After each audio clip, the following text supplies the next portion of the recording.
Shalom, meu irmão, minha irmã, que a paz de Deus que excede todo entendimento, guarde o seu coração e mente em Cristo Jesus. É um tema que nos ajuda bastante a lidar com nossos cansaços, de maneira que não nos leve a um fim de esgotamento espiritual. E desses fatores que nos ajuda demais, irmãos, isso é muito importante, é confiar na graça do nosso Deus, uma graça que é incondicional. Quando Paulo escreve aos Efésios, capítulo 2, versículo 8 e 9, ele diz: vocês são salvos pela graça por meio da fé, não por obras, para que ninguém se glorie. Ninguém ficar alegando, eu faço isso, eu faço aquilo.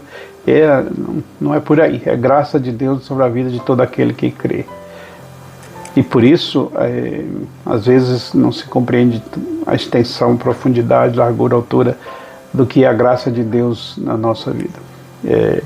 Mas uma vez que nós entendamos o que é a graça, vai nos ajudar a evitar que a gente possa pensar que o que a gente faz é alguma coisa.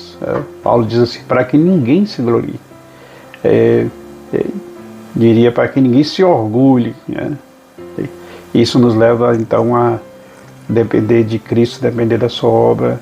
Somos justificados pela fé mediante Jesus Cristo. Então não tem como pagar nada, porque se for, quando Paulo diz não por obra ninguém se glorie, porque nunca é suficiente, né?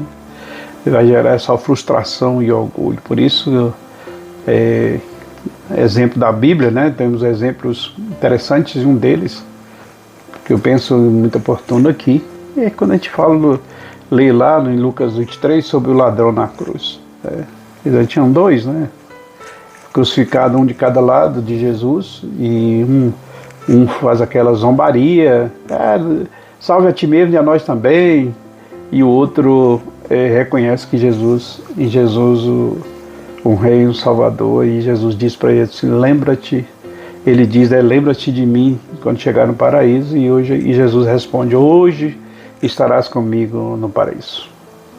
Vejam, irmãos, ele é um bom exemplo. Ele estava ali perto, já morreu ali crucificado junto com Jesus, né? Mas não houve nenhuma exigência, não precisando de provas, só a fé e a graça de Deus que foi derramada naquele homem ali, naquele último momento da vida dele.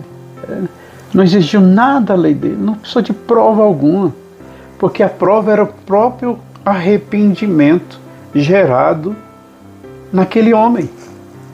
Por isso que Jesus diz para ele, olha que uma graça, maravilhosa graça.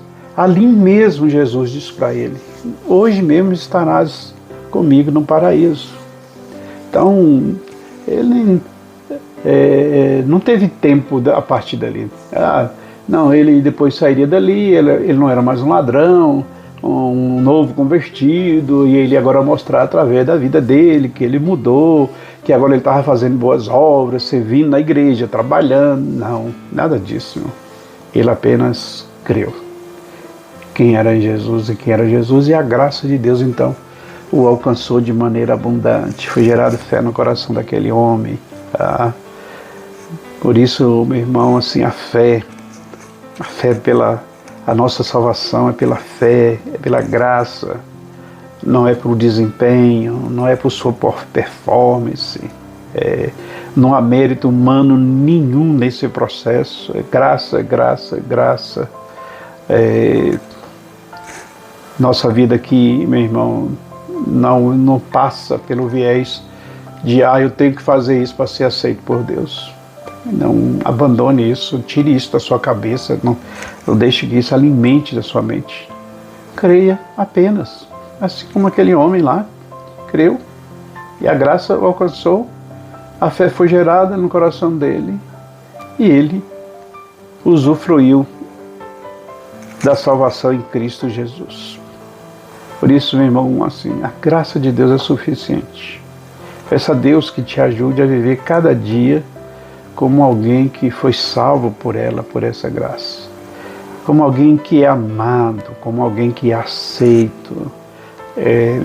Não por aquilo que você faz, mas por aquilo que você é. Não por seu esforço, mas pela misericórdia de Deus abundante sobre sua vida, renovando a cada manhã. A graça, meu irmão, a graça, minha irmã, é incondicional na nossa vida. Então, viva essa graça de Deus sobre você todos os dias, amado e aceito pelo que você é. Pense nisso. E Deus te abençoe e você tenha um dia de paz. Shalom.